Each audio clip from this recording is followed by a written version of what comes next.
la première escale donc, de la tournée des îles du Ponant. On a décidé de faire cette tournée l'année dernière, enfin pendant l'hiver, quand on a rencontré la ministre Madame Annick Girardin, qui était à l'époque ministre des Outre-mer, et qui nous a parlé de sa trajectoire 5.0 qui vise à réfléchir à comment habiter les îles de façon plus durable, autour du zéro déchet, du zéro carbone, du zéro polluant agricole, du zéro exclusion et vulnérabilité. Du coup, on trouvait que Belle-Île et le déchet pouvaient faire une très belle association. Donc on remercie encore énormément Monsieur le maire Thibaut Grandmund qui nous a énormément aidé à créer cette escale, qui nous a surtout donné beaucoup de courage pour la faire cette année parce que c'était un peu compliqué. Il s'est passé 2-3 trucs en France et dans le monde. Et donc voilà, je ne vais pas intervenir plus longtemps moi sur cette table ronde là. Je préfère laisser les autres gens parler. Donc c'est Théo Sanson qui est porteur aussi du projet élémentaire à mes côtés, qui sera le modérateur de cet après-midi, qui est aussi funambule et qui nous a accompagnés sur la première escale d'élémentaire en 2018. Et du coup, vous allez accueillir sur scène Ronan Barré, le gros trou de la communauté de communes de Belle-Île, Anne-Laure Paty, présidente de Zero Waste France, Lionel Lucas, président l'association Ansel, et Céline Marie, juste ici, pareil de Nature Belle-Île Nature, et du CCPI. Dans l'autre sens, CPIE, je vais y arriver, je suis juste un peu fatigué, c'est normal, je suis désolé. Je laisse la parole à Théo, et je vous souhaite une bonne après-midi. Et du coup, on va accueillir Ronan Barré, qui est élu de la commune de Palais et qui est membre de la commission déchets sur l'intercommunalité. Bienvenue. Merci.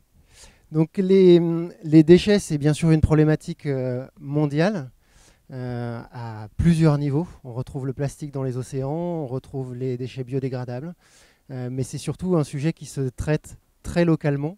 Et au sein des îles, on a des problématiques bien particulières. Est-ce que vous pouvez nous les expliquer? Quels sont vos enjeux, etc. Déjà, sur Belle-Île, c'est l'enfouissement qui est le plus coûteux. Ce qu'on veut faire, c'est réduire l'enfouissement au maximum, réduire les coûts en ayant moins de transport sur le continent, ce qui est important. Donc ça passe par un tri qui va être plus sérieux, plus sévère peut-être dans les années à venir, et trouver des solutions pour ne pas augmenter le prix de la tonne et le prix de l'usager pour les années à venir. Parce que si je comprends bien, la principale problématique, c'est que vous n'avez aucun centre de tri sur l'île. Donc vous devez ramener vos déchets sur le continent. Tout ce qui est disons, ménager est enfoui, ce qui représente à peu près 35 à 40% de la totalité du tonnage de l'année. Et le reste part par bac sur les bateaux, sur les caboteurs, et va dans un centre de tri à Vannes. Là, c'est retrié. Donc voilà, pourquoi le coût est très important, c'est à cause du retri en plus à Vannes, suite à la déchetterie qui est chez nous. Je vais juste vous demander de bien coller le micro quand vous parlez, parce que sinon je pense qu'ils ne vont pas vous entendre. Donc la problématique d'enfouissement des déchets, est-ce que ce n'est pas un problème pour la pollution des différentes couches? Comment vous vous y prenez pour... Alors déjà, il y a plusieurs casiers qui ont été réalisés depuis des années. Et là, on arrive dans une situation où il va falloir réinvestir pour refaire un nouveau casier, enfin plusieurs nouveaux casiers, pour une durée de 30 ans, qui va démarrer normalement, les travaux vont démarrer début de l'année prochaine, pour 6 mois de travaux pratiquement, et pour avoir un espoir de pouvoir enfouir encore, parce qu'on n'a pas d'autre solution dans l'immédiat, les déchets ménagers. C'est une problématique de coût? Oui, c'est une problématique de coût, oui, bien sûr. Et vous avez quand même lancé une politique zéro déchet. Est-ce que vous pouvez nous expliquer en quoi ça consiste? Alors, zéro déchet, oui, on a lancé une politique zéro déchet. Ce qu'il faut, c'est, il y aura peut-être un deuxième tri qui sera fait au niveau ménager, ce qui veut dire qu'il faudra trier beaucoup plus tout ce qui est d'ordures ménagères. Et à partir de là, on aura un coût moindre et on pourra arriver peut-être à un objectif à zéro déchet. D'accord, donc c'est un objectif de très long terme en fait. De très long terme, oui, je pense, oui. Pour okay. Au moins une vingtaine d'années. Et comment ça se passe au-delà de l'intercommunalité? Est-ce que vous avez des associations avec lesquelles vous travaillez localement? Localement, oui. On a des associations localement. Je n'ai pas les titres exacts parce que je viens juste de démarrer moi dans ma mission. Je n'ai plus tous les titres.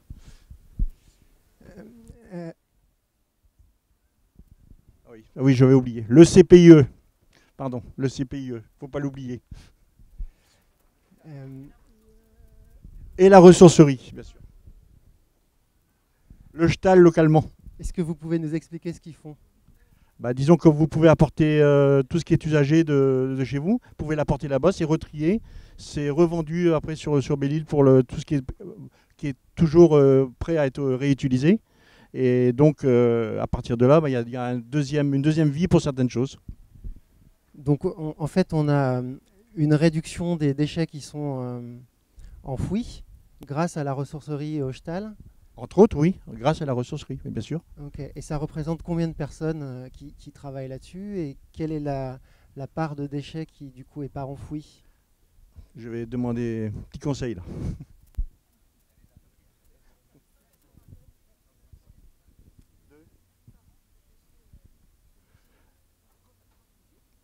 « 180 tonnes de déchets reformulés chaque année. »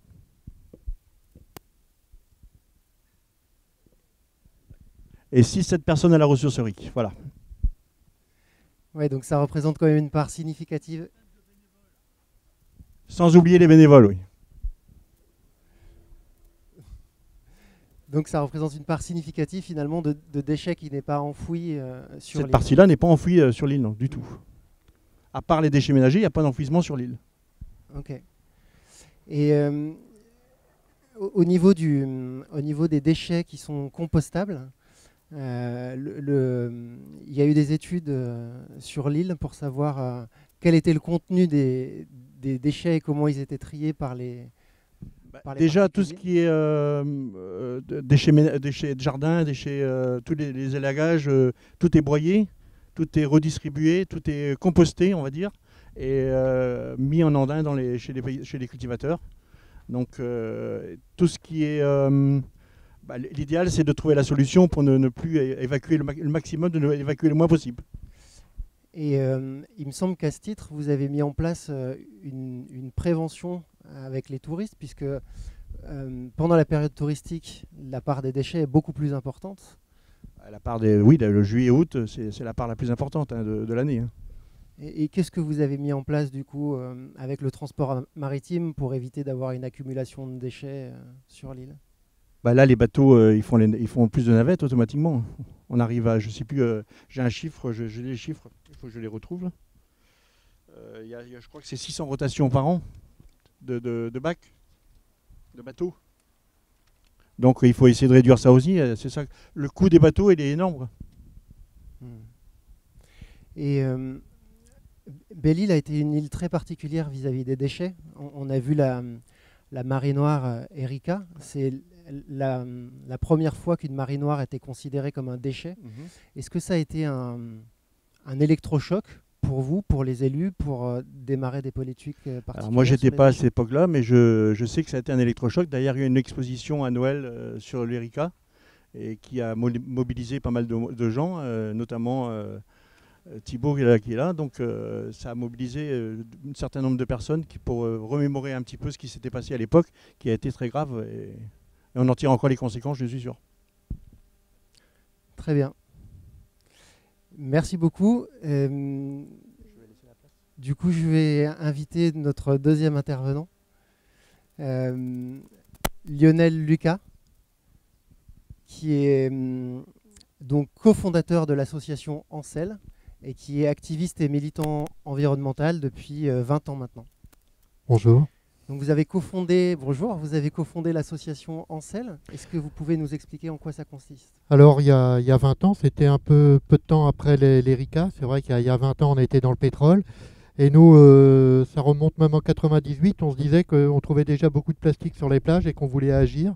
Donc en mars 2000, nous avons créé l'association de nettoyage au service de l'environnement et du littoral pour organiser des opérations de nettoyage de plages par des bénévoles. Voilà, ça fait 20 ans qu'on fait ça, un dimanche par mois, on se donne rendez-vous sur une plage et puis on va ramasser tous les plastiques qu'on va retrouver sur la plage et on va essayer de faire l'inventaire de ce qu'on va retrouver, c'est-à-dire de savoir de quel métier ça appartient. Quelle quantité ça représentait quand vous avez commencé et quelle quantité ça représente aujourd'hui? Alors, ça c'est une chose qui a bien évolué, on s'en réjouit. Il y a 20 ans, quand on faisait une opération de ramassage de déchets sur une plage à Concarneau le dimanche matin, on faisait 400, 500, 600 kilos de déchets, rien que du plastique. Aujourd'hui, on fait 50 kilos parce que la pollution est toujours là, mais on est beaucoup plus nombreux à ramasser les déchets sur les plages. Et aujourd'hui, toutes les plages sont nettoyées. Du coup, on en retrouve moins. On ramasse une cinquantaine de kilos. Mais ça va dépendre des hivers. C'est pas régulier. Ouais. C'est à cause des mouvements des vagues et des différences de courant, j'imagine. C'est surtout à cause des tempêtes. Nous, on analyse un petit peu les déchets qu'on ramasse depuis 20 ans. Donc, il y a une part assez importante qui revient à la pêche. Hein. Et il y a une part qui est encore plus importante, j'ai envie de dire, et qui est une pollution plus pernicieuse. C'est la pollution qui est due aux pertes de conteneurs. Entre octobre 2013 et mars 2014, ce sont près de 800 conteneurs qui ont été perdus au large de nos côtes, là, entre le DST d'Ouessant, là, le dispositif de séparation du trafic, le rail de Ouessant, et puis la Galice, le nord-ouest de l'Espagne. Là, il y a eu près de 800 conteneurs qui ont été perdus, dont un Svendborg, qui a perdu à lui seul 517 conteneurs. On s'est retrouvé avec des plages qui étaient remplies de melons, d'ananas espagnols. Alors ça peut prêter à sourire, ça heureusement c'est une pollution qui ne dure pas dans le temps, mais il y avait beaucoup de conteneurs frigorifiques qui nous ont apporté aussi énormément de mousse polyuréthane qu'on continue de ramasser encore aujourd'hui. Et ces déchets-là qui sont dans les conteneurs, on continue de les ramasser aujourd'hui. Et du coup, vous avez mis en place un logiciel libre, Océan Plastic Tracker. En quoi ça consiste exactement? Alors, on trouvait que c'était intéressant de s'intéresser à ces pollutions-là par les conteneurs et les pertes de porte-conteneurs. Et en 2016, depuis 2013-2014, moi, je voulais créer une cartographie qui puisse recenser ces pollutions. Parce qu'on ramasse la pollution, c'est bien, mais c'est aussi la dissimuler. Il faut pouvoir en garder en mémoire des chiffres. Et nous, on a créé Océan Plastic Tracker, c'est-à-dire qu'on a choisi une sélection de déchets qu'on va retrouver sur les plages. Ça va être des cartouches d'imprimante, des bouchons, des seringues. Tout ça, ce sont des produits qui sont issus de déversements de conteneurs. Et à travers Océan Plastic Tracker, chacun peut aller sur son téléphone et signaler ces déchets qui sont ramassés sur la plage. On demande une photo, la photo n'est pas conservée pour être sûr que ce soit le bon déchet, parce que des seringues, on va en retrouver plein. Mais il y a surtout, j'ai envie de dire, j'appelle ça des espèces, une espèce de seringue, c'est la marque Mackensen, qui est un déversement de conteneurs. Le 25 décembre 2013, 79 conteneurs tombent ici au large à 350 km au sud de Pinmar. On va dire à 350 km au sud de Belle-Île. Début janvier, nos plages étaient remplies de chaussons Pullman et remplies de seringues. Donc c'est vraiment ces chaussons, ces seringues, ces cartouches d'encre que l'on chiffre et que l'on cherche, que l'on traque à travers Océan Plastic Tracker. C'est en quelque sorte une blacklist effectivement des produits qu'on va retrouver comme ça sur la plage. Et les déchets, vous les retrouvez jusqu'à combien d'années après un échouage ou... Les déversements de conteneurs, par exemple, on ramasse des téléphones Garfield. Vous avez déjà entendu parler de ce problème des téléphones Garfield. En fait, dans les plastiques, on va retrouver plusieurs molécules. Et les téléphones Garfield sont en PVC. C'est un plastique très très lourd qui coule, qui lui ne va pas flotter comme le polypropylène. Et ce conteneur de téléphone Garfield a été perdu en 1983. On continue de le ramasser. On continue d'en ramasser encore. C'est une pollution très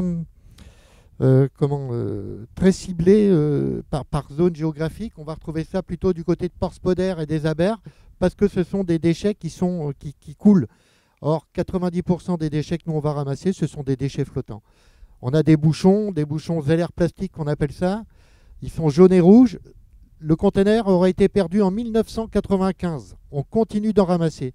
Souvenez-vous, nos plages en 1994 avaient été fermées de Saint-Jean-de-Luz jusqu'au nord de la France. Il y avait des détonateurs sur les plages et ces bouchons étaient là, sont arrivés avec ces détonateurs sur les plages.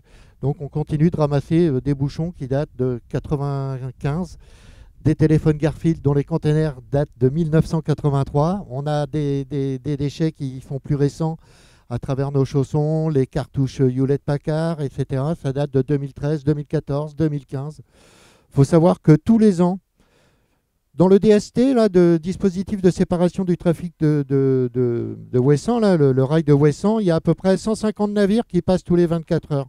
Le CROSS recense 2 accidents majeurs par mois. L'an dernier, il y a eu 365 conteneurs de perdus au large. C'était avec le Grand D America. Aujourd'hui, on se retrouve avec des plages où on a des petits granulés de plastique. On appelle ça les GPI. Certains appellent ça des larmes de sirène aussi. Ce sont des petites billes de plastique. C'est la matière première qui va fabriquer tous les plastiques. Et ces granulés-là, on pense qu'il y avait un conteneur de granulés à bord du Grand D America parce que sur Concarneau et sur bien d'autres plages, on se retrouve avec une quantité significative de ces granulés, quoi.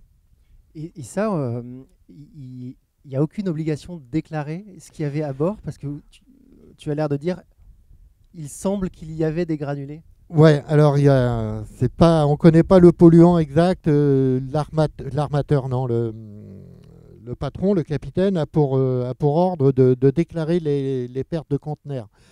Alors, je parle de conteneurs qui sont tombés à l'eau, mais il arrive aussi parfois que pour assurer la sécurité du navire et de l'équipage, les conteneurs soient rejetés par-dessus bord, comme ça.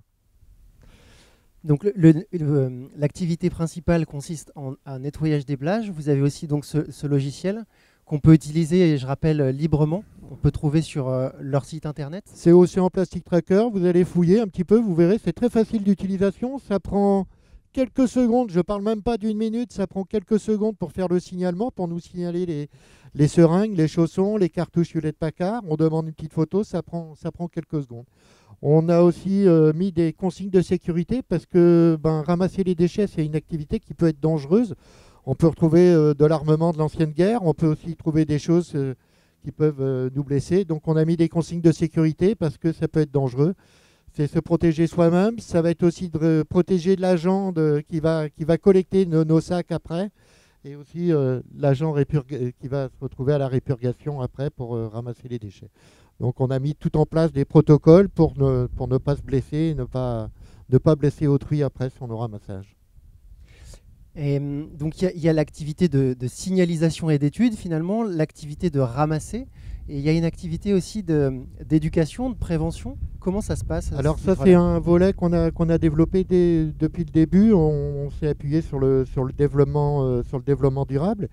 Et les premières sessions, on a voulu mettre en place une sensibilisation à l'éducation à l'environnement, expliquer ce qu'était la laisse de mer, expliquer aussi toute la vie marine, infralittorale et supralittorale, parce qu'on reçoit des jeunes parfois avec la protection judiciaire de la jeunesse. J'encadre des classes de mer aussi.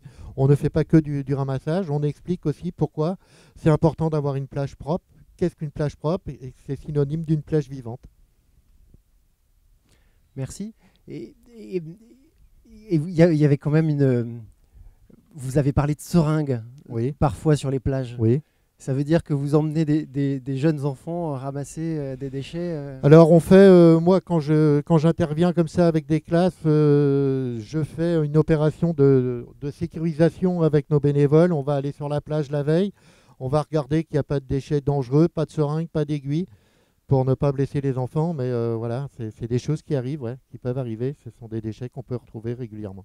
Mais je le répète, 90% des seringues qu'on va retrouver sur les plages, ce sont des seringues qui étaient destinées au milieu vétérinaire, et c'était des seringues du conteneur. Il n'y a pas d'aiguille du tout. Mais il faut être vigilant quand même. Très bien, merci. Vous avez mis en place un dernier dispositif qui est tout simple. Peut-être que vous l'avez aussi ici à Belle-Île. Ça s'appelle les bacs à marée. Est-ce que vous pouvez nous en parler? Les bacs à marée, ce sont des réceptacles qu'on va mettre en haut de plage. Moi, je demande aux mairies de les mettre plutôt de septembre-octobre, là, début de l'automne, jusqu'au printemps. Et ça permet aux bénévoles, ça permet à tout à chacun d'aller sur la plage et de nous aider, parce que c'est vrai que c'est une pollution majeure. Aujourd'hui, tout le monde connaît la problématique du 7e continent. on ne peut plus faire un pas sur la plage sans trouver un déchet tous les mètres ou tous les 10 mètres. Alors ces bacs à marée permettent de recevoir les déchets de la plage et ils ont un autre avantage, c'est que ça permet de mesurer, certaines communes vont avoir une estimation en poids, d'autres vont utiliser plutôt le volume. Quel volume de déchets ont été ramassés durant la période d'hiver grâce à ces bacs à marée, c'est vraiment un bon instrument et ça évite que les déchets repartent avec des vents contraires et des marées favorables qui repartent en mer aussi. Mais c'est un coût pour la collectivité, c'est vrai. Merci beaucoup. Merci à vous.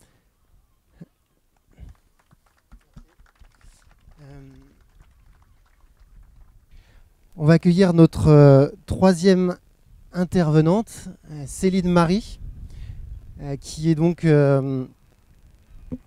chargée de mission déchets auprès de la CPIE et de l'association Maison Nature à Belle-Île. Et puis après, on fera une petite session de questions pour le public et on fera circuler un micro. Si vous voulez donc le micro, pensez à lever la main et à bien préparer votre question avant de la poser.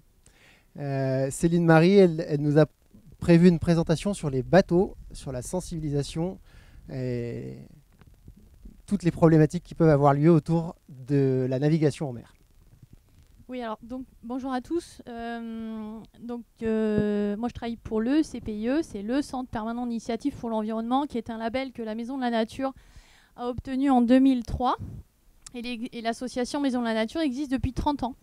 Et donc depuis 30 ans, on porte des actions de sensibilisation auprès de tous les publics. On porte également des actions d'accompagnement avec les acteurs locaux dans différents secteurs d'activité, l'agriculture, le nautisme, le tourisme, les écoles. Et puis très prochainement, là, on est en train de structurer un pôle formation. Et donc ça tombe bien parce qu'on va proposer à toutes les associations de l'île dès le mois d'octobre des sessions de formation justement pour tenter de réduire les déchets dans le secteur, enfin dans les activités associatives.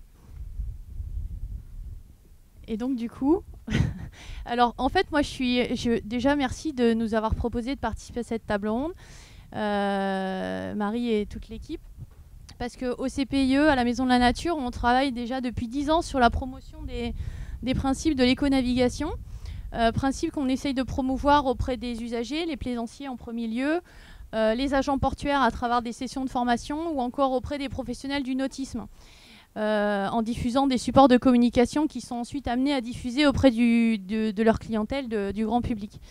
Ça, c'est un premier volet, 10 ans d'expérience sur ce principe d'éco-navigation, ce qui nous a permis d'établir des réseaux à l'échelle du département avec le PNR du Golfe du Morbihan et le syndicat mixte de la Ria d'Etel.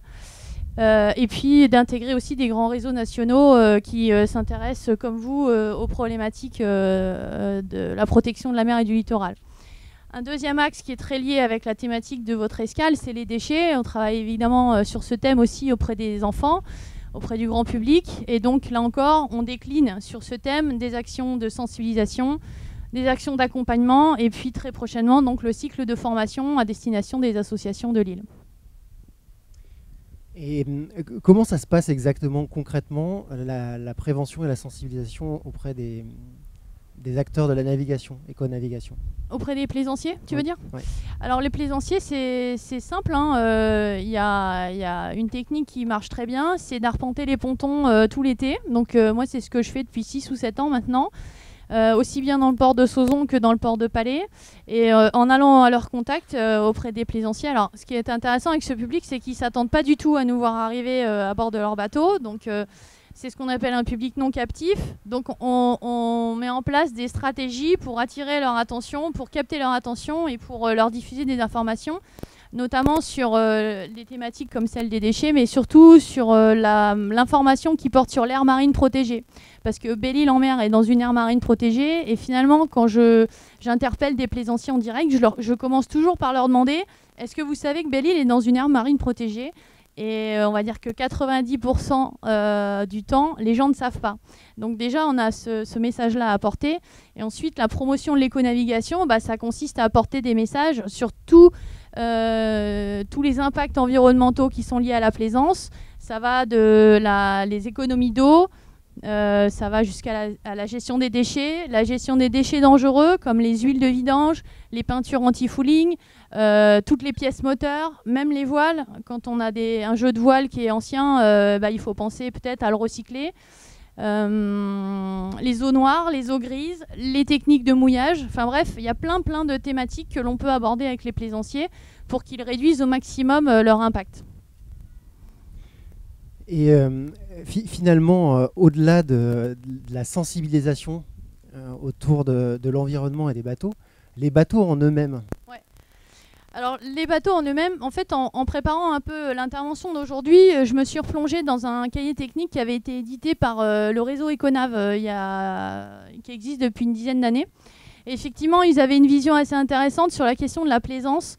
Parce qu'ils voyaient, mais comme dans beaucoup d'autres filières, la notion de cycle de vie. Et c'est vrai que dans la plaisance, c'est intéressant de s'intéresser de la phase de construction jusqu'à la fin de vie du bateau, parce qu'à chacune de ces étapes, on peut, en réfléchissant un petit peu ou en faisant appel à des nouveaux matériaux, on peut essayer de réduire l'impact de la plaisance sur l'environnement.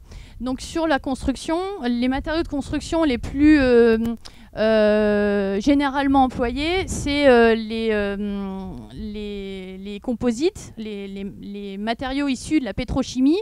Ça représente à peu près 90% du parc de bateaux en France. Ensuite, on a les bateaux en bois, les bateaux en aluminium et les bateaux en acier. Alors heureusement, maintenant, on a beaucoup de chercheurs qui s'intéressent à des nouveaux matériaux, des biocomposites ou encore avec des matériaux en fibres végétales.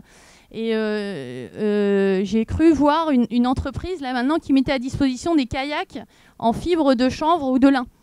Voilà, ça remplace un peu et ça sera certainement mieux que les kayaks en plastique. Donc ça, c'est la première chose, c'est la phase de construction. C'est de s'interroger sur quel matériau je veux utiliser quand j'achète un bateau.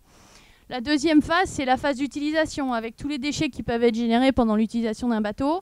Comme je vous le disais, l'entretien, les pièces moteurs, l'huile, les anti-fouling. Les déchets qui sont produits quand on part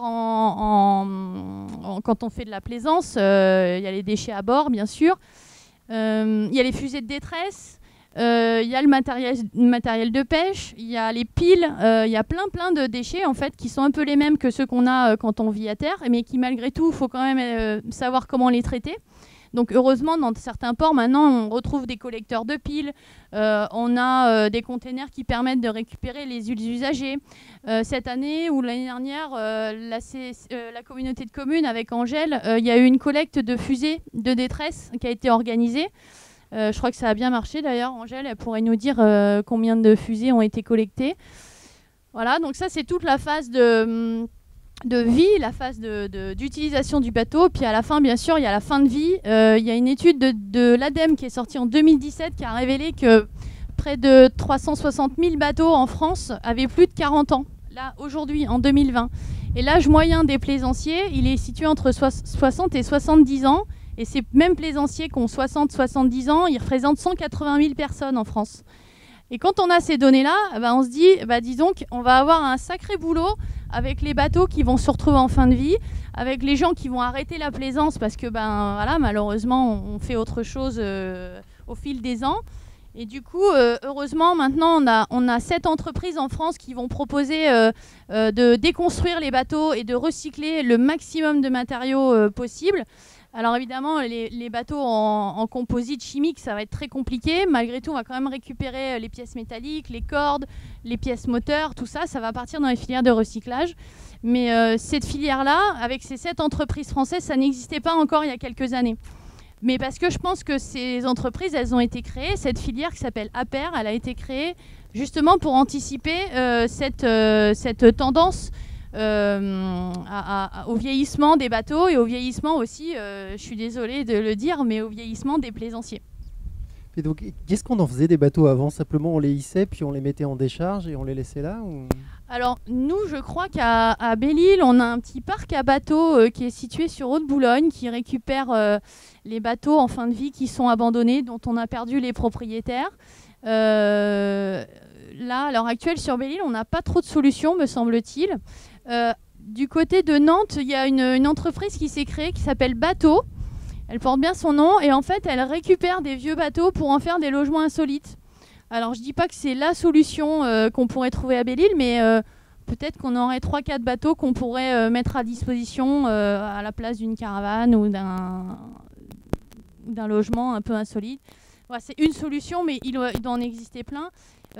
Sur Belle-Île, à l'heure actuelle, il faudrait demander à Thibaut, peut-être s'il sait, mais je ne sais pas combien de bateaux sont en stand-by à l'heure actuelle. Ouais, ça pourrait être une solution intéressante pour désengorger de faire de la réutilisation finalement pour du logement ou même pour du tourisme.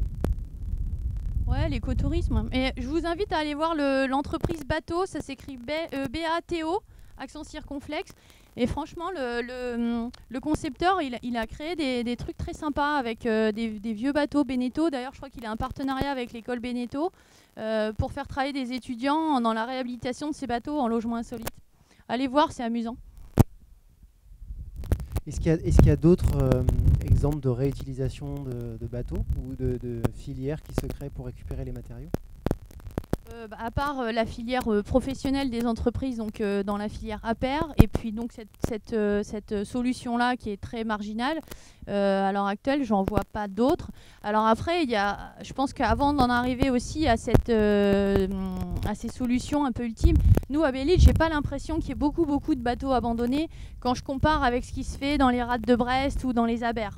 Là, dans le Finistère, ils ont une vraie problématique de bateaux abandonnés. En plus, la plupart sont des bateaux plastiques. Et quand on ne trouve plus ni le numéro du bateau, ni le nom du propriétaire, c'est très compliqué en fait de s'en débarrasser, enfin de s'en occuper. Nous, je crois qu'on n'est pas encore sur cette problématique-là, mais peut-être que ça va nous arriver dessus. Ce que je veux dire par là, c'est que je pense qu'il faut de plus en plus maintenant, on en parlait à l'instant avec Eric, c'est que il faut peut-être qu'on réfléchisse davantage à la mutualisation des bateaux, au bateau partage, ou même avant de se précipiter dans l'achat de son propre bateau, peut-être voir vraiment quelle est sa pratique de la plaisance chaque année, combien de sorties on fait, combien de temps ça dure, qu'est-ce qu'on a envie de faire vraiment en termes de plaisance, et peut-être que du coup, au lieu d'aller dans l'achat, on pourrait aller vers la location. Voilà. Et en bateau partage ou la location, ça peut être aussi un moyen de réduire le gisement de bateaux vieillissants, quoi. Ou peut-être avec des associations, peut-être que vous avez des associations localement qui peuvent permettre de... Je ne sais pas s'il y a des associations pour la location de bateaux comme ça, mais il y a déjà on peut louer des bateaux sur Belle-Île, bien sûr. Quand tu disais que pour le logement sur les bateaux, je ne sais pas si le port est adapté pour faire... Non, c'est sûr. Alors... C'est vrai que c'est à prendre avec beaucoup de pondération parce qu'on voit apparaître aussi dans beaucoup de ports en Bretagne et en France le phénomène Airbnb dans les bateaux qui n'est pas sans poser de problème parce que du coup pour les questions d'assainissement, de gestion des eaux noires et des eaux grises, c'est pas toujours traité et du coup le Airbnb c'est super pour certaines personnes et puis sur la question de la plaisance en Airbnb, il y a des collectivités qui commencent à s'inquiéter de l'explosion de ce phénomène. Alors je dis pas qu'il faut l'interdire, mais peut-être que ça mérite une réflexion locale. Mais comment ça se fait qu'on puisse perdre un propriétaire de bateau ? Eh bien, le bateau peut être au port depuis des mois ou des années. Le plaisancier peut avoir eu un problème de santé et puis il se signale pas au port. Et puis petit à petit, le bateau est un peu mis aux oubliettes. Et puis, mais alors, à Belle-Île, je crois qu'à Palais, il y a quelques années, là, il y a eu une grosse opération de nettoyage, ne serait-ce que pour refaire de la place, pour libérer des espaces pour les nouveaux plaisanciers. Et il y a eu un gros travail de fait par Franck et Olivier Pouetzevara il y a quelques temps, là, justement, pour libérer des espaces dans le fond de la saline, là. Et du coup, c'est pour ça qu'on s'est retrouvé, je pense, avec quelques bateaux stockés à Haute-Boulogne. Les gens disparaissent. Merci. Mais faut pas être déprimé, il y a plein de solutions. Avant d'introduire notre dernière intervenante, de l'accueillir plutôt, peut-être que vous avez des questions dans le public. Est-ce qu'on peut faire passer un micro ?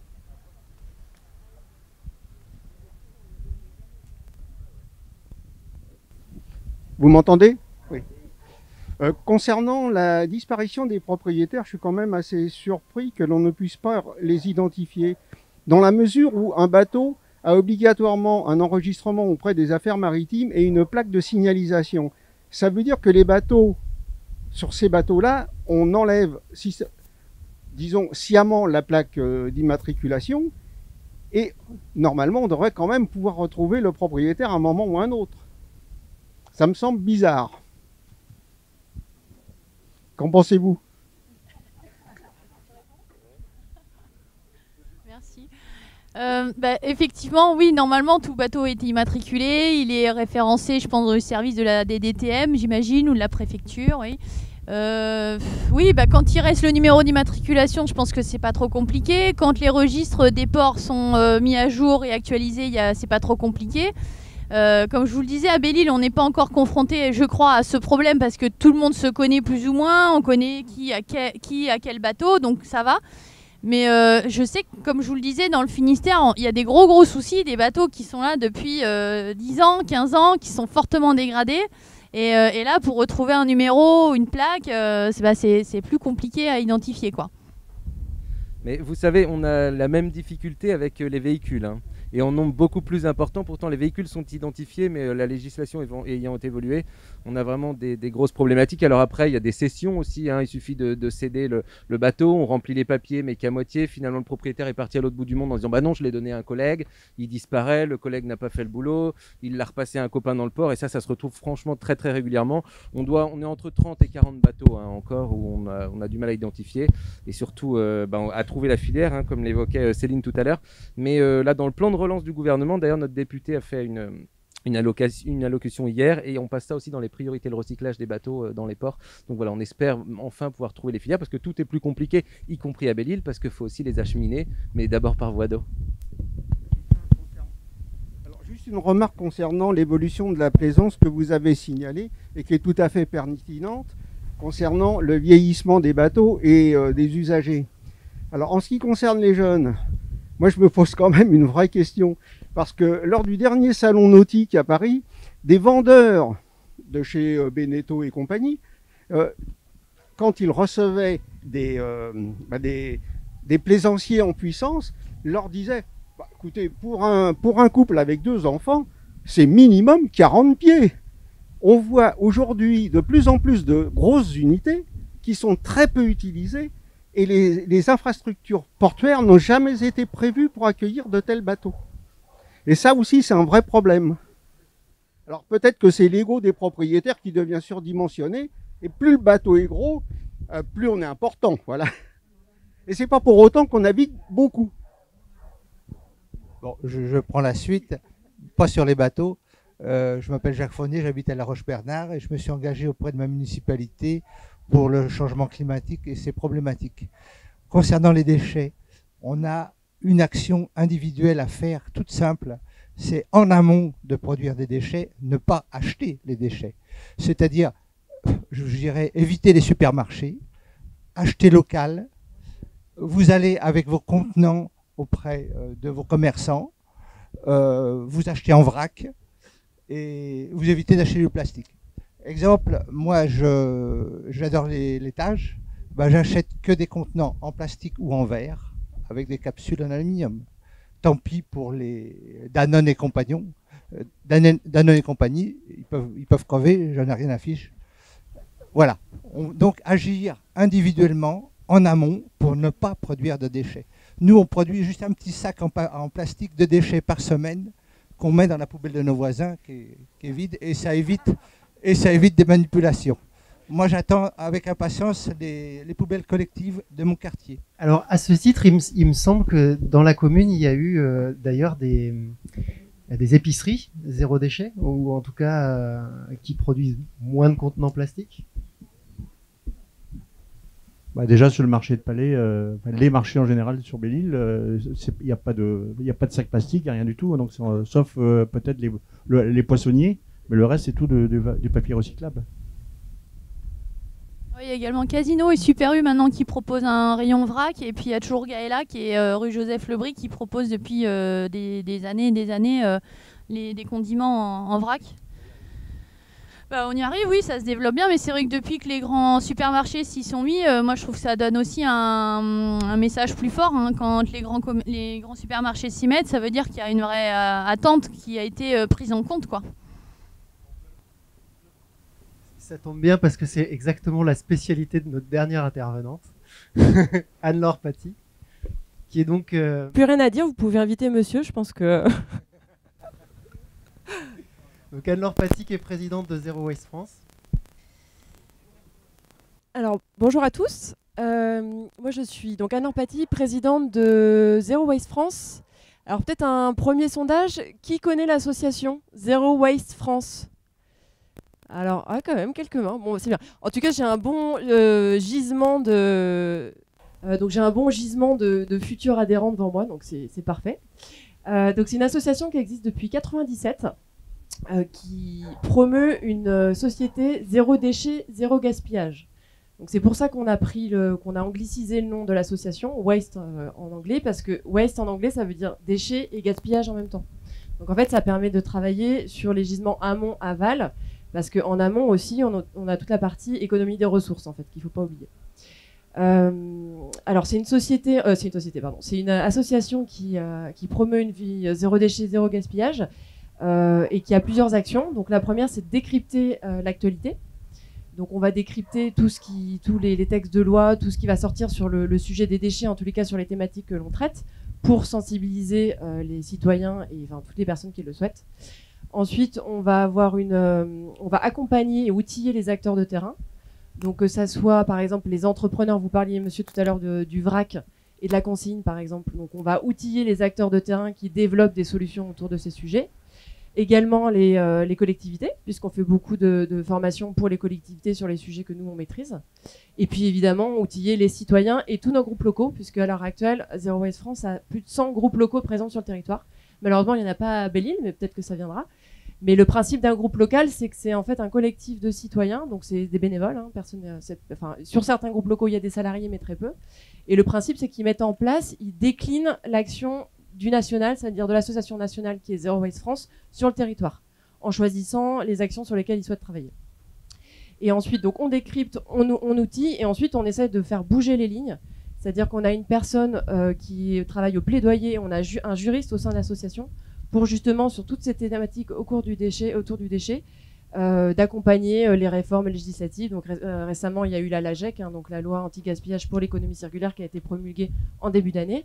Par exemple, on a porté un des textes qui a été pris dans la loi, c'est celui d'interdire la vaisselle jetable dans les fast-food.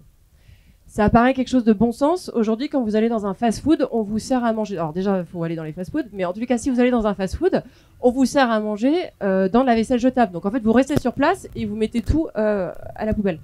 Par exemple, nous, on est très proche on essaie en tous les cas de se rapprocher des députés et on leur a dit, par exemple, ça, c'est quelque chose qu'on pourrait faire passer. Ça, c'est quelque chose qui a été passé dans le texte de loi, dans la LAGEC, et qui a été porté. C'était vraiment une proposition Zero Waste France. Après, on en avait fait beaucoup qui n'ont pas été forcément sélectionnés, mais en tous les cas, ça pour nous, ça a été un succès puisqu'elle a été directement prise dans le texte de loi.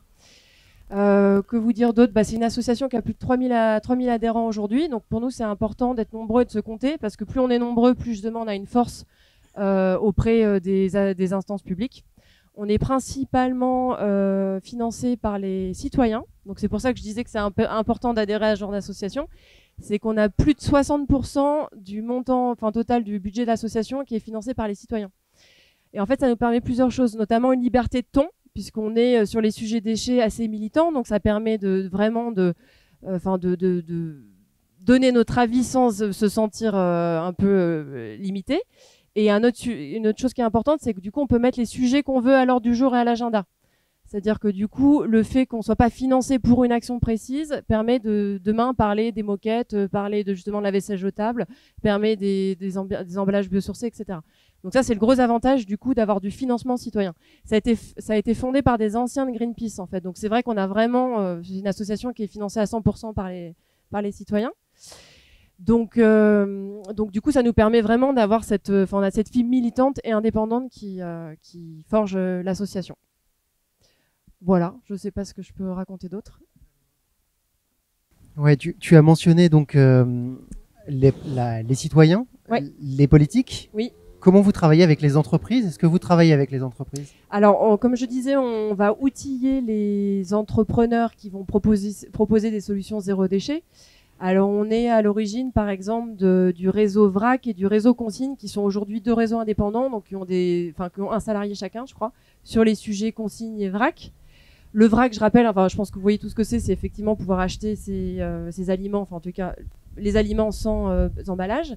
Et la consigne pour verre, parce que c'est ce qu'on défend en tous les cas, pas la consigne pour plastique.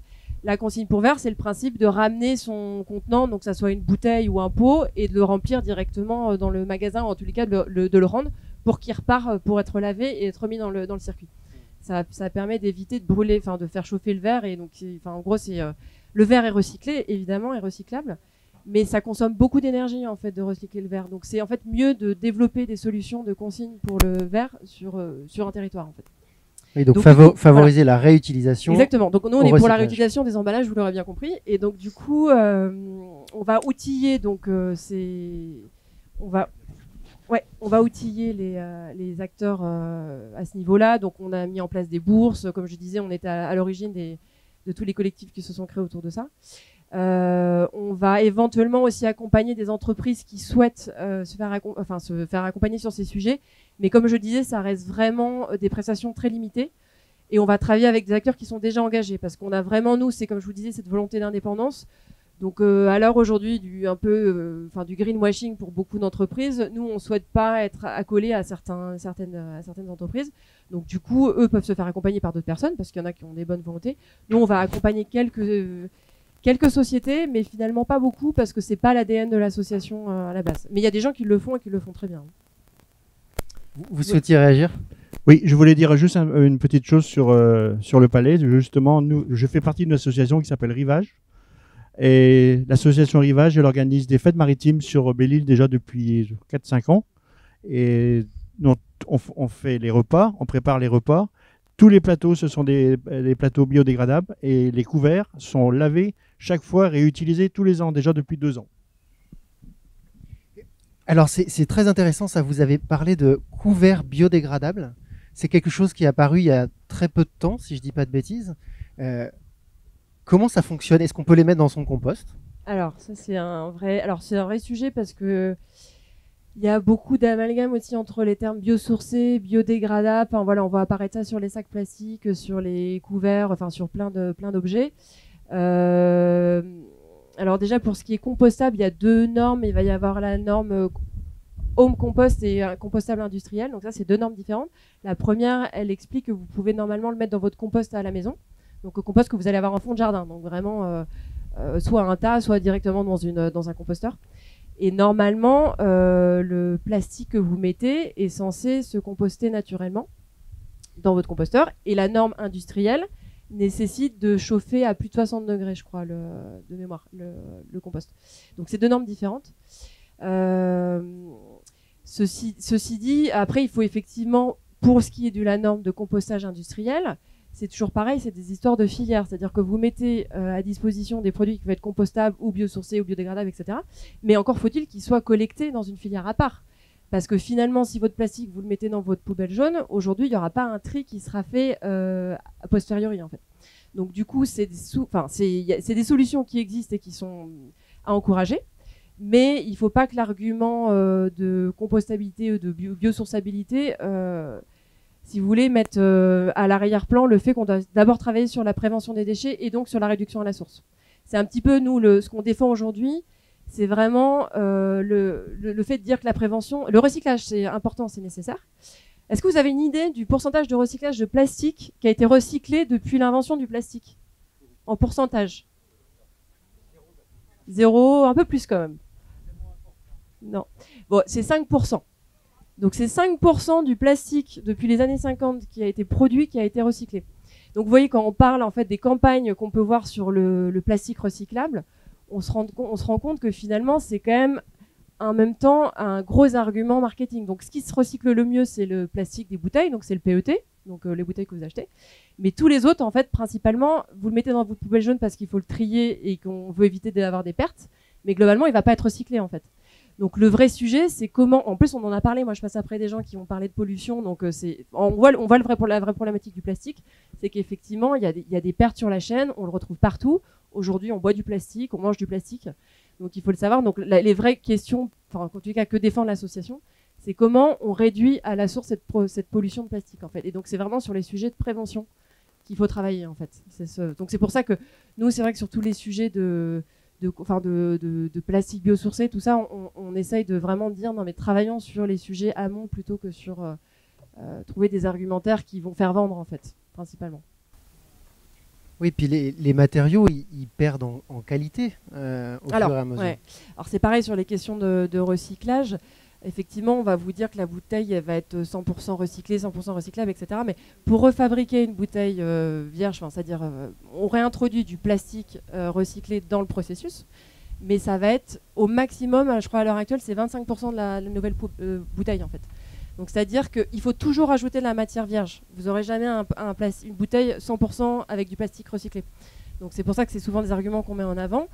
Mais parce qu'il y a un nuage de fumée sur effectivement recyclabilité, recycler. Si on n'est pas un expert, forcément, on ne comprend pas forcément sauf si on va vraiment regarder dans le détail, mais globalement, on ne fait pas trop attention. Et donc, c'est vrai qu'il faut toujours ajouter la matière vierge, en tous les cas à l'heure actuelle, ce qui fait que la matière vierge, on sait tous, le plastique, c'est dérivé du pétrole. Donc, de manière générale, on parle de pollution autour des déchets, mais il y a un vrai impact sur les émissions de gaz à effet de serre également, en fait. Et les déchets, c'est responsable de 4% des émissions de gaz à effet de serre. 4%, c'est énorme, hein, c'est déjà énorme. Donc du coup, travaillons à la réduction aussi, à la prévention pour éviter les pollutions. Et puis évidemment aussi pour éviter de travailler sur la problématique de dérèglement climatique.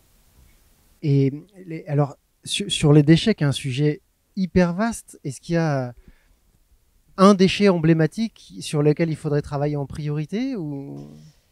C'est une bonne question. Alors, si on parle de gisement de déchets, le premier... est-ce que vous savez quel est le premier gisement de déchets en France? Une petite idée? Ouais, exactement. C'est le BTP. Donc, c'est 70% des gisements global qui vient du BTP. Donc, effectivement, ça va être la construction, déconstruction. Enfin, en gros, déconstruction. Donc, ça, c'est le plus gros gisement parce qu'effectivement, c'est un tonnage important. Pour le moment, il y a peu de choses qui sont faites. Il y a beaucoup de choses qui se développent, mais à l'heure actuelle, il y a encore très peu d'obligations sur le réemploi dans le milieu du BTP. Alors, principalement pour des questions... Moi, j'ai travaillé un petit peu sur ce sujet cette année-là, donc principalement pour des questions aussi de réglementation, hein, tout simplement. C'est qu'effectivement, il y a des règles décennales dans le bâtiment, sur de la construction. On ne peut pas réintroduire à l'heure actuelle encore du béton, on va dire, recyclé dans du béton vierge. Voilà, donc il y a plein... forcément, le bâtiment, c'est... On ne peut pas construire des ponts qui vont risquer de s'écrouler parce que c'est recyclé, on va dire. Donc c'est le premier gisement effectivement sur lequel il y a des filières. D'ailleurs, il y a une filière REP bientôt qui va être mise en place, donc responsabilité élargie du producteur. Donc ça, c'est le plus gros gisement, mais je dirais aussi que ce qui est intéressant pour les citoyens, c'est par exemple les biodéchets, parce qu'il y a la réglementation qui va arriver, je crois que c'est 2023 pour l'obligation tri des biodéchets à la source. C'est-à-dire qu'en 2023, normalement, tous les citoyens du territoire, même en Europe, hein, parce que c'est une obligation européenne, vont avoir normalement une solution de tri à la source des biodéchets. Donc biodéchets, on est d'accord, c'est tout ce que vous mangez, tous les végétaux que vous pouvez manger que vous mettez à la poubelle, toutes vos peluches, entre autres. Donc ça veut dire que normalement, votre collectivité vous propose soit effectivement de trier, donc de mettre dans un bac à part, soit d'avoir un compost en fond de jardin si vous avez la chance d'avoir une maison, soit un lombricomposteur. Déjà, c'est pas mal. Ça fait 3 solutions. Et c'est 2023. 2023, c'est demain. Donc, autant dire qu'à l'heure actuelle, il y a encore beaucoup à faire, quoi. Donc, par exemple, les biodéchets, c'est quelque chose d'emblématique. Et puis après, il y a la lutte sur le plastique. On en parle beaucoup parce que forcément, tout le monde le voit, c'est visible. On sait que voilà, maintenant, il y en a dans les océans. Donc, et puis, pour le coup, c'est une création, c'est anthropique, quoi. C'est-à-dire que ça a 50 ans, le plastique. Et aujourd'hui, ça envahit nos vies et on en a partout. Donc, c'est un vrai sujet. 1 million de bouteilles vendues par minute. 1 million de bouteilles vendues par minute, c'est possible, ouais, ça ne m'étonnerait pas. Et à l'échelle de la commune, comment ça se passe au niveau des déchets biodégradables? Vous avez des composteurs partout, vous allez en installer partout, vous favorisez les individus pour l'installation? Comment ça se passe? De toute manière, l'objectif, il est 2023, donc on va s'y atteler rapidement. On est déjà en train d'y penser. Et je pense que dans les 2 ou 3 ans à venir, les choses vont se mettre en place naturellement, qu'on n'aura pas le choix. Je voulais juste revenir sur les gravats. À Belle-Île, tous les gravats sont pratiquement réutilisés, sauf l'amiante et compagnie, mais tous les gravats sont reconcassés pour réutiliser pour faire des chemins, pour faire des pistes cyclables, pour différentes choses. Et comment ça se passe du coup comment vous organisez ça à l'échelle d'une île? Parce que c'est très particulier par rapport au continent. Ouais, on stocke dans des endroits, il y a des endroits de stockage et puis il y a des matériels qui viennent pour le reconcasser et puis le mettre plus friable et puis pour qu'il soit réutilisé. Alors si je peux intervenir, donc il y a le sujet gravat sur les BTP, donc en général c'est relativement bien pris en charge les gravats parce qu'effectivement c'est concassé. Mais en fait c'est surtout le second œuvre, c'est-à-dire que quand vous allez détruire une maison, alors peut-être qu'à Belle-Île finalement il y a, comme c'est une île, hein, c'est vrai que c'est une thématique insulaire, c'est forcément différent, mais globalement quand vous... je pense pas, c'est pas différent. On a une obligation de triage, une obligation de résultat automatiquement. Et à mon avis, il n'y a même pas le choix. L'entreprise qui est adjudicataire du marché, elle a l'obligation de trier. Donc ça c'est le gros œuvre, mais en fait vous avez le second œuvre après qui va être tout ce qui est à l'intérieur de votre maison, donc les cloisons, les faux plafonds, vous allez voir les éviers, etc. À l'heure actuelle, il n'y a pas d'obligation en fait de récupérer, et en fait donc ça finit à l'heure actuelle en décharge. Donc ça finit pas en décharge, c'est retrié, c'est amené au centre de tri et puis c'est amené sur le continent pour la plupart des matériaux qui sont triables. Alors c'est ce que je dis, peut-être à Belle-Île, mais sur le continent, en tous les cas, il n'y a pas d'obligation à l'heure actuelle. Alors ça va changer, c'est sûr. Mais voilà, en termes de gisement, c'est pour ça que le potentiel est énorme, c'est qu'en fait il y a peu de choses encore qui sont faites sur et alors que il y a un levier incroyable, quoi. Ouais, donc finalement, ce que tu es en train de dire, c'est qu'un déchet, ça peut devenir une ressource, et même ça devrait devenir une ressource. Oui, c'est le principe de l'économie circulaire. Alors, je le redis encore une fois, c'est vrai que le mieux, c'est de ne pas en produire, mais bon, au bout d'un moment, il y a des fois, effectivement, quand on construit, il faut bien effectivement utiliser. On a tous une salle de bain chez soi, donc on va tous avoir du carrelage ou un évier. Effectivement, l'objectif sur le réemploi du BTP, notamment, c'est de justement réemployer c'est que ces déchets ne deviennent pas des déchets. En fait, c'est même une question législative, c'est de rester en dehors du statut de déchet. Parce qu'en fait, quand on rentre dans le statut du déchet, il y a des réglementations qui s'appliquent. On doit remplir des bordereaux, il y a un suivi, une traçabilité, etc. Donc on est propriétaire de son déchet. L'objectif aujourd'hui, c'est même pas de rentrer dans le statut du déchet. Donc en fait, c'est que ça reste un matériau noble. En fait, donc un évier reste un évier et que l'évier puisse servir à la maison qui va être construite pas loin. Si jamais il est encore en état et en bon état, mais globalement c'est ce qui se passe et ce qui devrait se passer. Il y a plein de plateformes qui se créent maintenant là-dessus sur ces sujets. Les gros sujets, c'est les matériothèques aussi. Moi, j'habite à Rennes. Il y a le projet de construire une matériothèque sur le département. Et l'idée, c'est que justement, les gens qui déconstruisent, du coup, on parle déconstruction. Donc, on parle plus de faire tomber un bâtiment, on parle vraiment de déconstruire. Donc, c'est vraiment un métier différent. Il y a des formations qui doivent être faites, du coup, des accompagnements.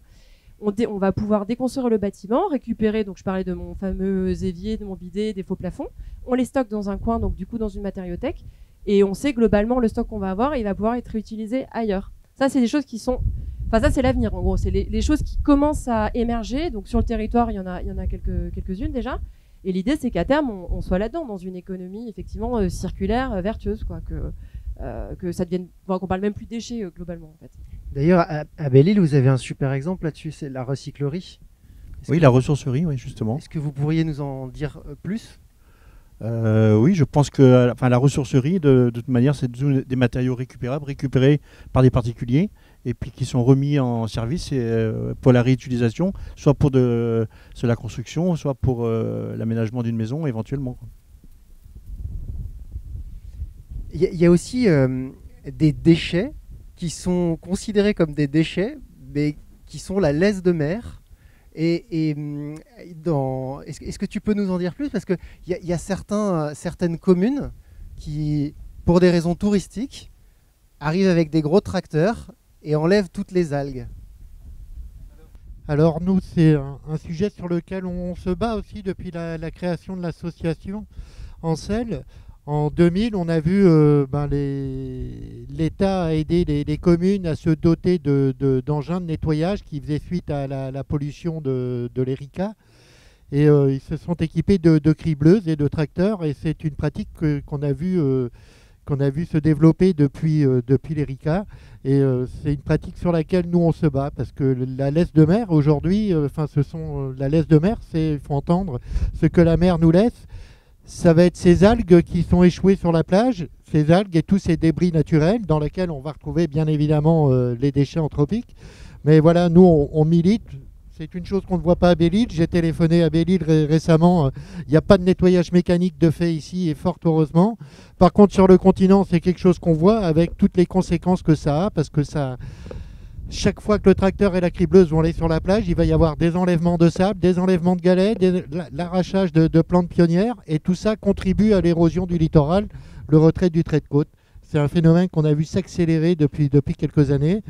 Aujourd'hui, à Concarneau, on a passé ce qu'on appelle le nettoyage raisonné, c'est-à-dire que quand il y a des algues vertes, effectivement, on envoie des engins mécaniques pour s'en débarrasser. Mais les algues brunes, les laminaires, les Imentalia, tout ça, ça reste sur la plage aujourd'hui. Il faut apprendre à vivre avec des plages où il y a des algues, c'est naturel. C'est une plage vivante, c'est pas un signe de pollution, c'est un signe d'une plage en bonne santé, au contraire. Est-ce que dans le public, vous avez des questions, peut-être? Oui, bonjour. Moi, j'aurais plutôt une question pour l'équipe élémentaire qui nous rend visite et qui concerne effectivement tout ce qui a trait aux déchets maritimes.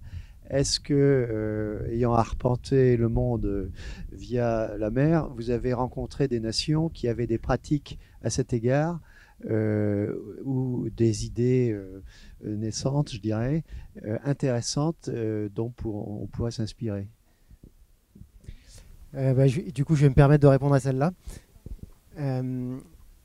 La question, c'était, dans les pays dans lesquels on est allé, est-ce qu'on a eu des initiatives intéressantes et je vais la compléter, des initiatives choquantes qui nous choquent aujourd'hui, alors qu'en fait, c'était il y a 10 ans chez nous.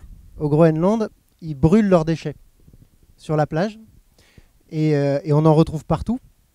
Mais en fait, chez nous, c'est ce que disait aussi Anne-Laure, hein, c'est qu'on les jette dans la poubelle et on a l'impression que c'est fini.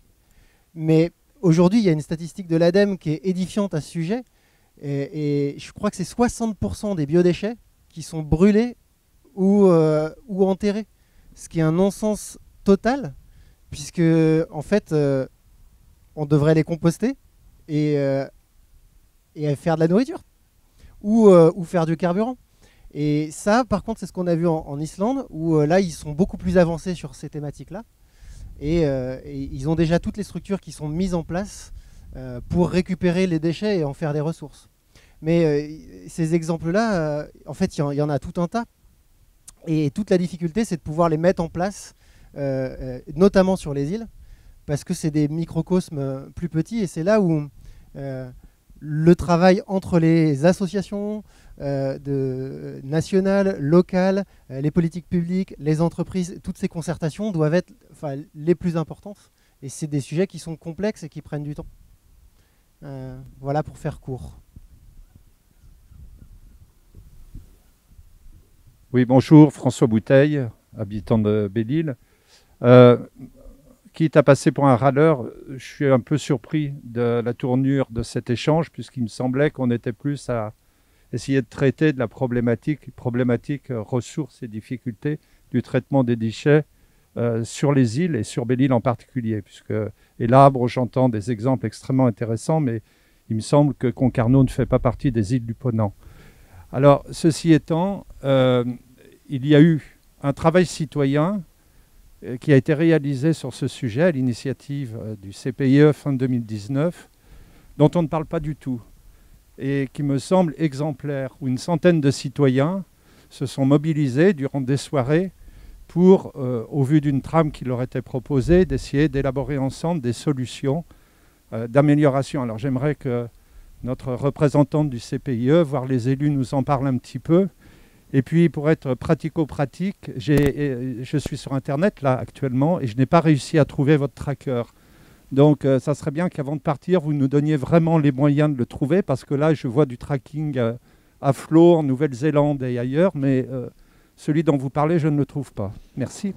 Alors, pour trouver, vous pouvez taper « signaler un déchet » en moteur de recherche. « Signaler un déchet », vous aurez le data gouffre qui va apparaître. Sinon, c'est Océan Plastique en anglais, Plastic Tracker. Océan Plastic Tracker, on le verra tout à l'heure.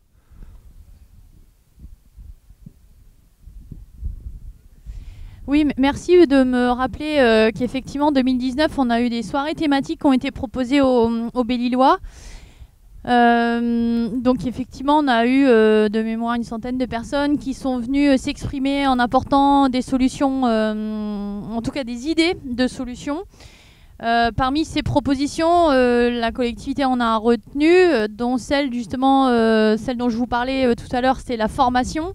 Donc il y a le cycle de formation à destination des associations, puis il y a également un cycle de formation qui sera destiné aussi aux référents villages. Il y aura 3 ou 4 dates, je ne sais plus, qui seront à destination des personnes qui vivent dans des villages où potentiellement il peut y avoir des problématiques, notamment sur le tri. Et donc on va proposer ça. Alors j'ai plus en tête toutes les propositions qui avaient été exprimées, mais tout ça, ça a été bien sûr retranscrit et transmis à la collectivité. Et chaque année, on est content, nous, du partenariat qu'on a entre le CPIE et la communauté de communes, parce que entre techniciens et entre élus, administrateurs, on s'entend bien. Et du coup, chaque année, on est toujours force de proposition et on est toujours satisfait du terrain d'entente que l'on trouve et qui nous permet de renouveler une convention annuelle que l'on a avec eux. C'est pour ça qu'on est aussi à traiter cette thématique des déchets depuis plusieurs années. Mais merci de me le rappeler. C'est vrai que comme on fait beaucoup de choses, il y a des fois je zappe des actions. Alors j'en profite pendant que j'ai le micro, juste pour vous dire que en parlant d'action, il y a un nettoyage de la nature qui est organisé le 18 septembre sur les 4 communes, organisé par le CPIE. Et il y a également un gros nettoyage de la nature sur la plage de Donan le 19 septembre. C'est un peu dans la même idée que l'association Ancel a évoqué. C'est super que tu en profites pour faire passer ce message, mais quels sont les canaux de communication que vous utilisez sur l'île pour faire passer ces messages généralement et pour les sortir du petit cercle de militants environnementaux? Par exemple, je sais qu'à Belle-Île, il y a un groupe Facebook Zéro Déchet, mais qui comporte une 50aine de personnes. Comment est-ce qu'on fait pour sortir de ces canaux-là? Alors c'est tout l'enjeu en fait. Si je prends ta question avec un point de vue très global, que je prends 30 étages là, nous on fait de l'éducation populaire depuis 30 ans. Et en fait, depuis quelques années, on est en train de se former sur les notions de changement de comportement avec des approches psychosociales. Et on se rend compte qu'en fait, quand on fait de la communication avec des nouveaux réseaux sociaux ou quand on regarde France 2, quand on a la télé, moi j'en ai pas, mais j'entends parler d'Élise Lucet qui fait des super sujets à 20h30 et qui va toucher 6 millions de personnes en 1h30. Moi, je toucherai jamais 6 millions de personnes en 40 ans de travail au CPIE. Donc il y a les médias de masse maintenant qui s'emparent de ces sujets environnementaux et franchement, tant mieux, ça va nous soulager parce que nous, du coup, on va pouvoir aller chercher des approches pédagogiques différentes qui porteront plus sur le changement de comportement et non plus sur juste la sensibilisation ou l'information. Et quand je dis juste, c'est pas péjoratif, hein, je dis juste, enfin voilà, je dis ça.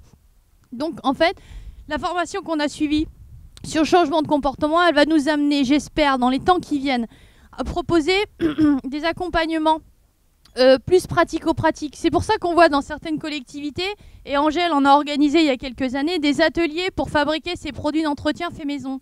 Quand on organise ce genre d'événements, d'ateliers, vous voyez, on sort bien de la sphère sensibilisation parce que les gens qui viennent aux ateliers, c'est des gens qui sont déjà sensibilisés, qui ont juste besoin d'un coup de pouce pour adopter un nouveau comportement et surtout le rendre pérenne. Et nous, au CPIE, on a fait de l'éducation, on fait de l'éducation. Encore chaque année, on diffuse des plaquettes là, sur l'aire marine protégée, sur le tri des déchets. Voilà, c'est très bien.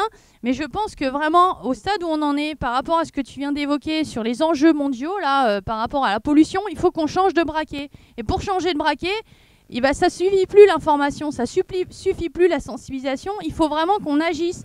Et c'est pour ça que maintenant, moi, je suis ravie de voir qu'il y a des associations qui bossent avec les collectivités qui bossent avec des collectifs ou voilà, le milieu associatif ou des citoyens, parce que l'un sans l'autre, en fait, nos actions, elles sont pas aussi efficaces. Et pour changer un comportement, c'est comme de demander à quelqu'un de faire du vélo. S'il n'y a pas de piste cyclable sur un territoire, il peut avoir 200 € de prime pour acheter son vélo électrique, il ne va pas se mettre au vélo pour autant. Pareil pour les déchets, s'il n'y a pas de composteurs mis à disposition, et nous il y en a eu 500 qui ont été distribués grâce à la communauté de communes, 600 en 3 ans, donc si ça c'est pas une action qui facilite le changement de comportement, qu'est-ce que c'est? Donc moi je trouve que maintenant il faut vraiment Enfin, il faut vraiment, c'est pas Yaka Faucon, je pense qu'on peut continuer à faire de l'éducation, voilà, dans notre domaine associatif, mais il faut, avec les collectivités, qu'on aille aussi vers du changement de comportement et que ce changement, il soit définitif. Pour revenir sur la problématique de l'insularité, puisque vous le soulignez, je pense que vous pourrez compléter, mais en gros, ce qui va changer par rapport au reste du territoire, c'est que ça va être en fait le fait d'être une île, c'est que les déchets ils vont devoir sortir à un moment donné, même si une partie est enfouie ici, puisqu'effectivement il y a un centre de stockage. Mais du coup, déjà il faut savoir que les déchets ça voyage beaucoup. Le plastique, la plupart du plastique n'est pas recyclé en France. Enfin, en tout cas, pour celui qui va être recyclé, il va partir à l'étranger. Donc, en fait, quand vous êtes sur une île, vous rajoutez la problématique du transport maritime, donc qui va être un coût pour la collectivité. Et puis, forcément, avoir avoir un centre de stockage sur l'île, c'est aussi une nuisance pour les personnes qui y sont. À un moment donné, il va falloir faire grandir le centre de stockage. Donc, du coup, il y a des problématiques avec les personnes, les citoyens de l'île. Donc en fait, cette problématique à la base, ça oblige la collectivité du coup à trouver des solutions plus que sur le reste du territoire où en fait les gens vont pas forcément s'emparer du sujet parce qu'en fait il y a plein de sujets à traiter. Donc là au moins on est obligé de s'emparer et d'ailleurs on le voit très bien sur Belle-Île parce que globalement Belle-Île a mis en place une ressourcerie, il y a une déchetterie, il y a les problématiques du vrac qui est pris en compte. Je crois qu'il y a un sujet de consigne aussi qui est dans les cartons. Donc ça oblige la collectivité à s'emparer du sujet déchets et à en produire le moins possible.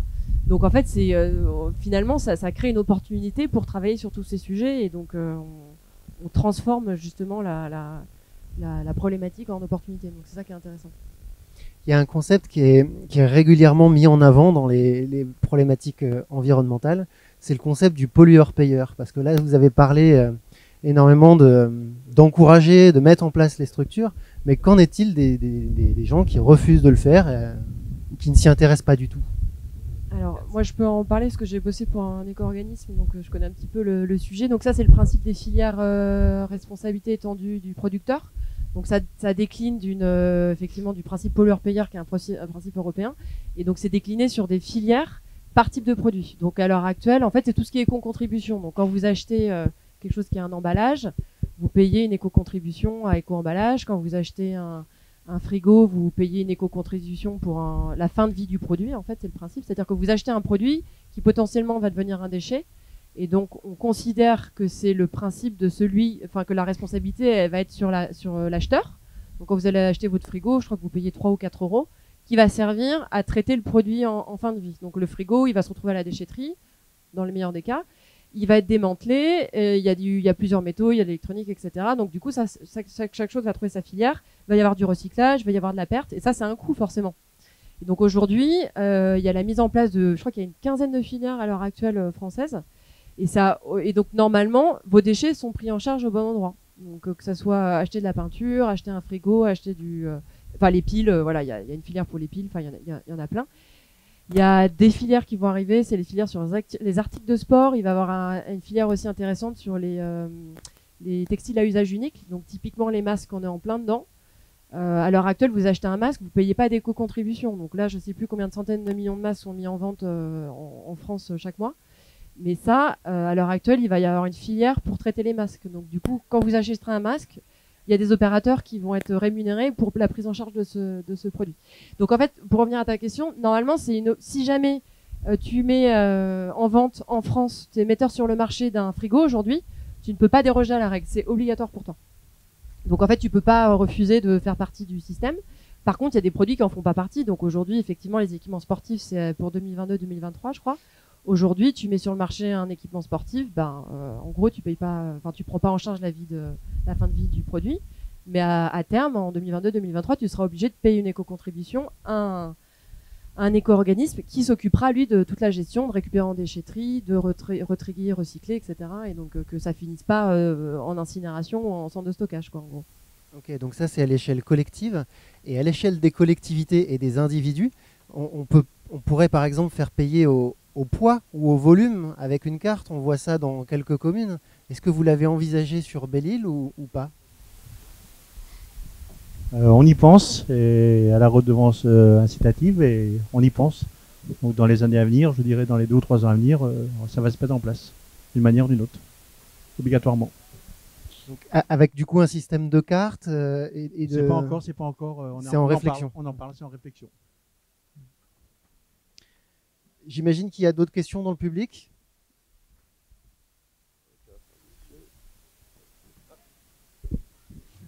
Oui, je voulais poser une question au deuxième intervenant, le responsable associatif. Vous avez parlé de la pollution due aux containers qui sont largués en mer, soit de façon volontaire ou de façon involontaire. Y a-t-il au niveau politique et international une prise de conscience de ces risques que font courir ces chargements, quelquefois qui sont excessifs ou qui naviguent sur des bateaux qui ne devraient pas? À partir du moment où il y a un sinistre, est-ce qu'il y a engagement de la responsabilité soit de l'armateur de l'armateur par exemple, pour pouvoir indemniser les gens en fin de compte qui subissent les dommages? Oui, la responsabilité est engagée des armateurs. Quand il y a eu une perte de conteneurs, je veux dire par là les Svanborg, là, Maersk, sur 500 conteneurs qui ont été perdus, la Marine nationale en a récupéré 12. Voilà. Oui, mais pour le reste, qu'en est-il? C'est de la facture leur est envoyée. Le reste, ça part. C'est les assurances qui payent. Voilà. C'est un monde un peu flou tout ça avec l'organisation maritime internationale aussi. Elle déclare 10 000 conteneurs par an. Moi, si je fais le calcul, rien que les 10 000, on les a pratiquement sur une année. Il peut y avoir des années 517 conteneurs en 6 mois entre 2013 et 2014. Voilà, c'est quelque chose d'aberrant, mais non, il n'y a pas. Malheureusement, on ne peut pas encore faire appliquer complètement le principe du pollueur-payeur. Nous sommes en contact avec les pollueurs, que ce soit Pullman, que ce soit Hewlett-Packard. Mais voilà, c'est dérisoire ce qu'ils proposent. C'est même pas une remise en état. Hein. Voilà, ils prennent en charge le coût du nettoyage sur quelques semaines. Pullman a pris a embauché des jeunes à l'île de Sein pendant 3 semaines, 1 mois pour ramasser tous les chaussons Pullman. Mais voilà, ça a été que très localisé et ça n'a pas été déployé. Nous, on est en contact avec eux. Ils reconnaissent qu'ils ont eu un souci, mais voilà, ils le regrettent. Oui, mais c'est quand même notoirement insuffisant en termes de contraintes. Un peu plus fort. C'est quand même notoirement insuffisant en termes de contraintes pour éviter que ça ne se reproduise. C'est insuffisant. C'est insuffisant, surtout que nous, en tant que particuliers, si on prend l'autoroute, avec la voiture, qu'on est surchargé, on va se prendre des prunes. On devra tout laisser sur le bord de la route, avec obligation de nettoyer. Non, j'ai envie de dire, nos plages sont devenues l'exutoire du commerce international. C'est triste. Oui, bonjour. Est-ce qu'on a un système de récupération des eaux grises et des eaux usées dans les ports, notamment de Palais et de Sauzon? Alors, à l'heure actuelle, sur Palais et Sauzon, malheureusement, on n'a pas ce type d'infrastructure, d'équipement. Par contre, à titre individuel, vous le savez sans doute que depuis 2008, tout bateau neuf doit être équipé obligatoirement d'une cuve de récupération à eau noire. Donc, alors comme je vous le disais tout à l'heure, on a des dizaines de milliers de bateaux qui ont plus de 50 ans, donc pensez bien que ceux-là ne sont pas dotés de cuves. Donc ça nécessiterait effectivement que les ports soient dotés de systèmes de récupération. Alors dans le Morbihan, il y a quelques ports qui en sont dotés, je pense notamment à la Trinité, au Croisic. Alors c'est vrai que c'est des ports qui sont beaucoup plus importants, qui ont sans doute beaucoup plus de moyens que les ports de Palais et Sauzon. Et donc c'est intéressant de voir qu'ils en sont équipés. Donc nous, en fait, pour le moment, comme il n'y a pas d'équipement local, on encourage vivement les plaisanciers à aller faire leur vidange, soit au-delà des 3000 nautiques, parce que c'est autorisé, ou alors d'aller dans un port équipé. C'est la seule chose que l'on puisse dire pour le moment. Tout comme le plein d'eau d'ailleurs, parce qu'on parle beaucoup des déchets, mais il y a une grosse tension également sur la ressource en eau à Belle-Île. Mais là, je ferme cette parenthèse, sinon je pourrais partir 2 heures dessus. Et donc, pour répondre à votre question initiale, non, on n'en a pas. Alors, ce qui est intéressant avec la Trinité ou les ports qui en sont dotés, c'est que nous, on pourrait essayer d'avoir un retour d'expérience, parce que j'ai cru comprendre que dans certains ports, ils se sont précipités dans l'achat d'une aire de carénage, dans la mise en place d'une pompe à eau noire. Puis finalement, ça a été fait tellement rapidement que c'est sous-utilisé par les usagers. Donc je pense que dans un premier temps, ce qui serait intéressant, c'est de recueillir des retours d'expérience des ports qui en sont équipés pour voir si ensuite, à Palais ou à Sauzon, ce serait pertinent, et puis surtout comment les installer pour que ce soit vraiment efficace et vraiment utile. Je rebondis là-dessus. Le broyeur de la commune que vous avez mutualisé, il est beaucoup utilisé. Il est utilisé 70 fois par an. Merci. Il y a d'autres questions? Bonjour, je m'appelle Gaëlle Leroux et une petite intervention au sujet des solutions qui sont mises en place sur l'île. J'appartiens en fait à une association qui s'appelle La Belle Idée, donc qui est domiciliée à Palais. On récupère en fait les invendus fruits et légumes des supermarchés et des professionnels depuis 2 ans. Et à l'origine, c'était pour les transformer en confiture. Et là, depuis quelques mois, on se spécialise plus sur le compost, en fait, justement sur revaloriser tout ce qu'on peut pas utiliser et transformer en confiture. Et donc, grâce au soutien justement entre autres du CPIE, de la communauté de communes, on a pu commencer cet été à collecter les restaurateurs et les supérettes de Palais. Donc ça, c'est quand même un truc qui est assez intéressant à mettre en place, parce que justement on parle des déchets des professionnels. En fait, moi je me rends compte en faisant le tour de tous les professionnels de Palais qu'ils ont plein de questions sur les déchets, et qu'ils ont parfois des questions qui pour moi me semblent très très simples, et je me rends compte qu'on leur a jamais répondu, ou alors que voilà, ils ont changé entre-temps de propriétaire, ou j'en sais rien. Enfin voilà, j'en appelle à toujours plus de communication, de sensibilisation autour de la question des déchets à Belle-Île auprès des professionnels, parce que c'est pas toujours évident. Et après, on parle des particuliers. Qu'est-ce qui est mis en place pour les particuliers? Alors effectivement, la communauté de communes distribue, prête des lombricomposteurs, des composteurs. Il y a une formation qui est organisée pour devenir guide composteur, donc organisée par le CPIE, la communauté de communes. Et c'est pareil, moi j'ai participé, c'était hyper intéressant, j'ai appris beaucoup de choses. Et après, il n'y a pas eu forcément de suivi en fait de ce qui a été mis en place, alors que c'est hyper intéressant. Et comme disait monsieur, il y a eu des réunions sur les déchets qui ont été organisées en 2019. Le fait de mettre des composteurs dans toutes les communes ou dans plusieurs villages, des composteurs collectifs avec un référent, voilà, c'est des choses qui ont, je crois, sont sorties à peu près toutes les réunions. Et c'est des choses qui me semblent simples à mettre en place, entre guillemets, et hyper intéressantes. Et quand on voit par exemple que le seul composteur collectif qu'on ait sur l'île, il est à Palais, à Haute-Boulogne, et il est un peu compliqué à utiliser parce qu'il est souvent rempli, il est mal utilisé dans le sens où on met des déchets qui sont pas forcément normalement à mettre à cet endroit-là. Donc voilà, il y a plein de choses qui sont faites à Belle-Île, qui sont chouettes. Il y a plein de gens qui soutiennent, il y a plein d'assauts, il y a plein de gens engagés, mais il y a encore des choses à faire. Et même on parlait du vrac. Encore ce matin, enfin pour une petite anecdote, j'étais à la petite supérette de Bangor où ils proposent des choses en vrac, et c'est super. Donc j'arrive avec ma boîte, et là elle me dit ah bah non par contre moi je peux pas faire la tare, c'est trop compliqué, il faut que tu prennes un sachet. Alors du coup c'est super le vrac, le sachet, bon bah pour moi ça reste encore un emballage, sachant que ok c'est biodégradable. Alors parfois il y a des sachets avec un peu de plastique, c'est pareil, on en parlait tout à l'heure. Après on va dire qu'en fait le plastique il est biosourcé, biodégradable, c'est pas très clair. Et voilà, donc c'est des petites choses, c'est super d'avoir mis du vrac dans cette supérette. Et j'étais trop contente d'y aller ce matin pour acheter de la farine de sarrasin bio locale qui vient de Locmaria, voilà. Et du coup ça m'a un peu freiné dans mon élan. Et dernière petite anecdote sur, on parlait des plastiques justement biosourcés, biodégradables.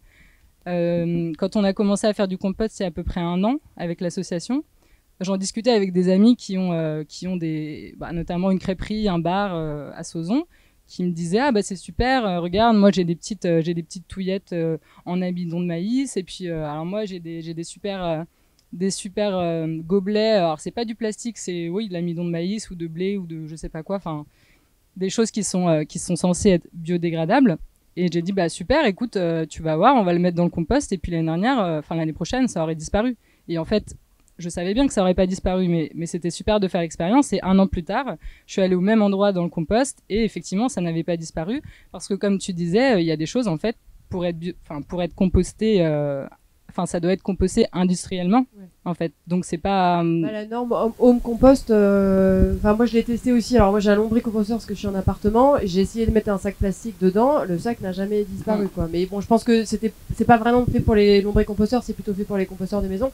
Mais ça m'étonne pas du tout que le sac ait pas disparu. Mais même les composteurs de maison, on a fait le test avec... Pourquoi pas, mais encore faut-il que ça soit collecté à part. Donc ça pose la question de la collecte. Donc, en fait, il faut vraiment penser tout le long de la filière, quoi. Et alors juste pour réagir sur la personne qui t'a refusé le contenant. Donc il y a l'obligation dans la LAGEC, la loi anti-gaspi, là, d'accepter les contenants individuels. Donc la loi elle est promulguée, donc la mise en application, je ne sais pas quand c'est, mais il y aura une obligation pour la personne d'accepter le truc. Ah bon, avec Covid et tout, donc je ne sais pas trop si ça va être retardé ou pas, mais normalement maintenant c'est dans la loi, quoi. Donc le commerçant doit accepter un contenant propre appartenant au client.